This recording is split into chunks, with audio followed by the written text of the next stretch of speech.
Governor J.B. Pritzker says Illinois state government gets audited all the time, and they do show receipts. But what do those audits show, and has there really not been much follow-through by the federal government to try to combat fraud and actually look at those receipts?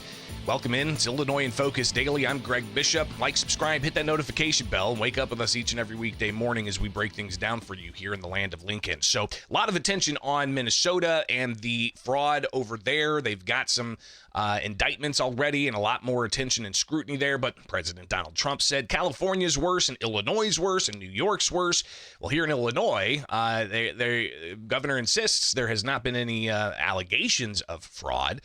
But when you look at some of the audits that are released each and every year, even though Illinois takes a long time to release the comprehensive financial audits, audits show that there are material weaknesses in reporting of how these tax dollars are being used. So get to thecentersquare.com, get the newsletter and the latest headlines, including today's headline about the audits that people are calling for, and Governor J.B. Pritzker saying that they do audit and they do provide receipts. Here is Jim O'Neill. He's the Department of Health and Human Services Secretary with the Trump administration, talking about their Defend the Spend program they implemented. We put the Defend the Spend on that beginning of last week, insisting that states provide receipts when they ask for money. So obviously the states are being asked to show those receipts. Governor J.B. Pritzker holding the first news conference up in the Chicagoland area. He was in Joliet yesterday signing that energy bill. The Republicans say is going to increase costs by $8 billion by subsidizing battery storage. The governor was asked about showing those receipts. There is an auditor general that exists in the state of Illinois, and we constantly get audited. And by the way, we have a very robust system of oversight checking in on the child care centers across the state of Illinois. So what he's suggesting is redundant. And I don't think anybody in Illinois thinks that we ought to do what Elon Musk did to the federal government in the state of Illinois with something like Doge. Yeah, we do all the time. It's all available for anybody to look at. And, I mean, that's not a problem for us. We don't have to deliver anything. There have not been any allegations of it. Why are they not asking Oklahoma for this? Why are they not asking Wyoming for this? Why are they not asking Texas for this? Well, there's a reason, Governor. Yes, Jeremy. So clearly the governor saying that this is political and that that's the only reason why states like Illinois are being targeted. Again, Jim O'Neill with the Trump administration says there have been hot spots they've noticed, and they just want to make sure that things are clearly being spent on the appropriate things are being spent for instead of being used for, say, political patronage. I think in some states it looks like there might be an informal political patronage system going on with providers and state officials looking the other way because they're part of this same political coalition.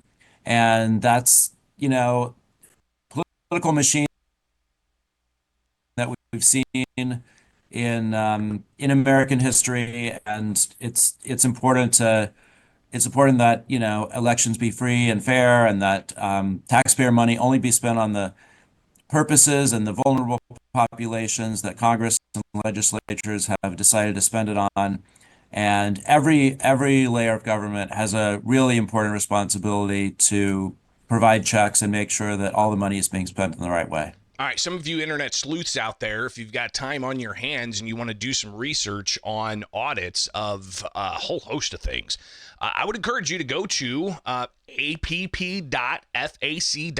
That's the Federal Audit Clearinghouse, the Federal Audit Clearinghouse. You can search for audits. All right, I'm going to walk you through really quick just how you can find some of this yourself.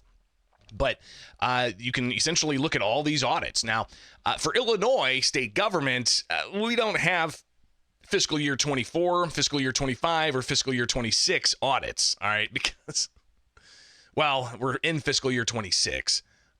Fiscal year 25 finished up July 1st of 2025. Fiscal year 24 finished up July 1st of 2024.